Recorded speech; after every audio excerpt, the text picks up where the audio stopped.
In the coming weeks, all eyes are on the 32 NFL general managers who look to build their team to try and win next year's Super Bowl. All of the major media outlets call what's coming on March 11th a free agency frenzy. So I brought some friends in to discuss their views on the impending free agency frenzy.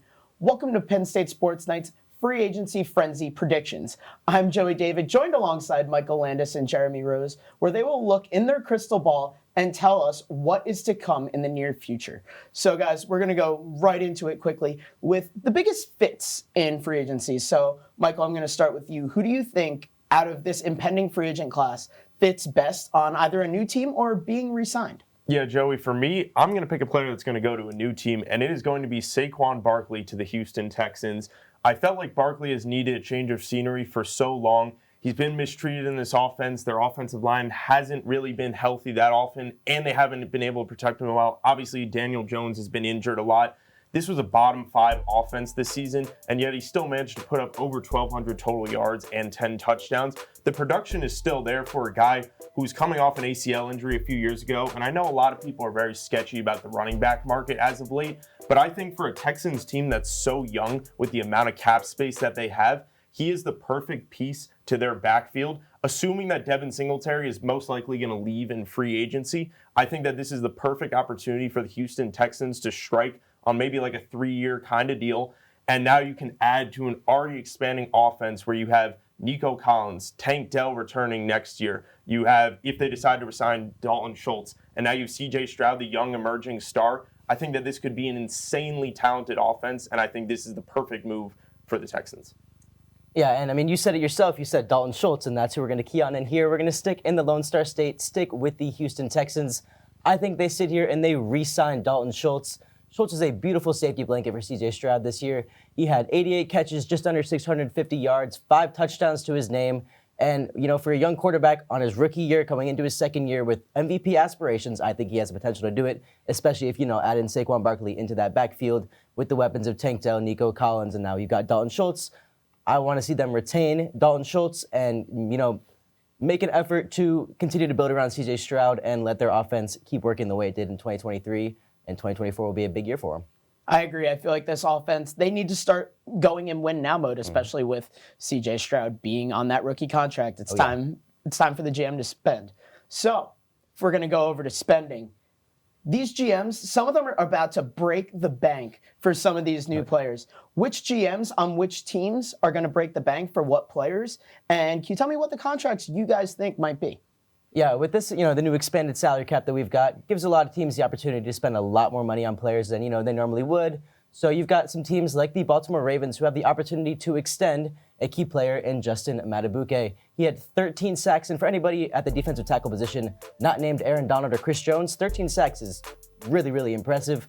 And I think they sit here and they retain him because why wouldn't you? He had an amazing year. He's been great all 4 years since coming out of Texas A&M, and the sky's the limit for him. He's been working. He's been getting even better every single week, every single year. 4 years, $100 million sits him just under that, top tier of what Chris Jones most likely will end up making under Aaron Donald, under, Nick Bosa, but still gives him the money and the respect that he deserves at the defensive tackle position. Yeah, Jeremy, I'm going to keep it in the same division against their AFC North rival in the Cincinnati Bengals, and I'm going to say they're going to go for Mike Onwenu from the New England Patriots. I think it's a big move here. And now, obviously, the Patriots are going to try to retain him. He is one of the best free agent offensive linemen available, and it's very hard in any year for any great offensive lineman to be available at this point. But there are some key factors here. Today, he just fired his agent, which is very interesting because you're wondering, what does this mean for him? Does he want to leave New England? Does he want to, stay here, go somewhere else? There's a lot of factors to this. But a guy that made the transition from guard to tackle this year is huge. The market for tackles, you can get so much money. And I was looking at it today and kind of seeing where he might fall under that scale. Can you guys guess what the top 10, the 10th highest paid offensive lineman in the league is annually? I'm going to say like $3.5 million tops. I was going to go higher and say about like 10.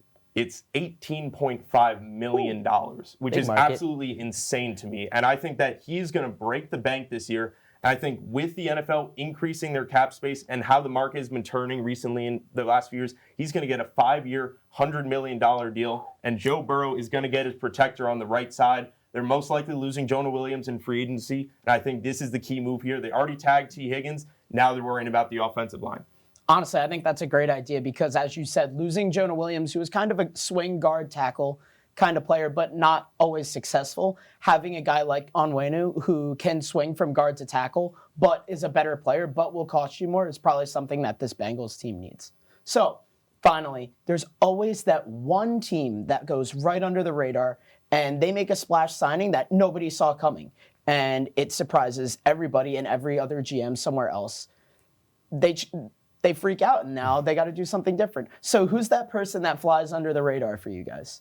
For me, it's L'Jarius Sneed, and I know everybody has talked about it since the Chiefs won the Super Bowl. The big question is, are they going to be able to retain L'Jarius Sneed and Chris Jones? The answer is most likely not. We don't know who they're going to choose because Chris Jones could command up to $30 million around Aaron Donald, who is the highest paid defensive tackle in the league. But based off what we've seen, there's a good chance that Sneed might leave. He just nearly could have been an All-Pro this season. He had 14 broken up passes, 2 interceptions, and a 51% completion rate when he was targeted, which was the lowest of his career. So coming off a career year, I think this is the perfect opportunity. We saw what the Lions did last season, going out and getting C.J. Gardner-Johnson, a great move for the secondary.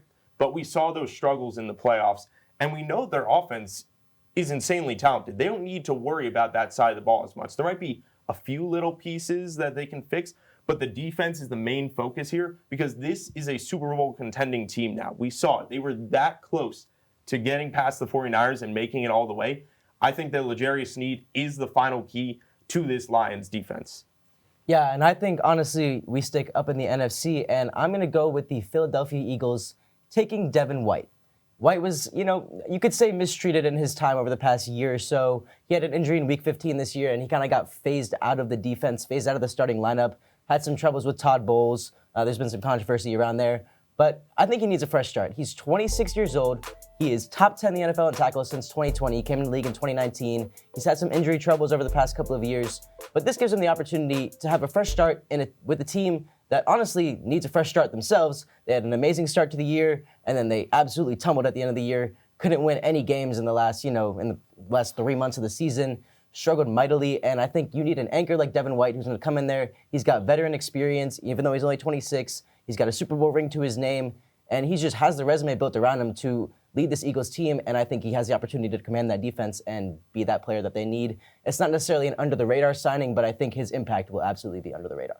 I really like both of that, especially for Devin White. If the Eagles can get the true Devin White that was very early in his career, that's a guy that can really transcend this defense, and that's something they need desperately. Well, that will do it for this edition of Penn State Sports Night, Free Agency Edition. Leave a comment and let us know your boldest prediction or even one that you believe is bound to happen for the impending NFL free agency frenzy. For Michael Landis and Jeremy Rose, I'm Joey David. Thanks for watching and have a great night. Hey everybody, thanks for tuning into this edition of Penn State Sports Night. For more content like this, be sure to subscribe to our YouTube channel, give us a like, and follow our socials down below. And as always, we are Penn State Sports Night.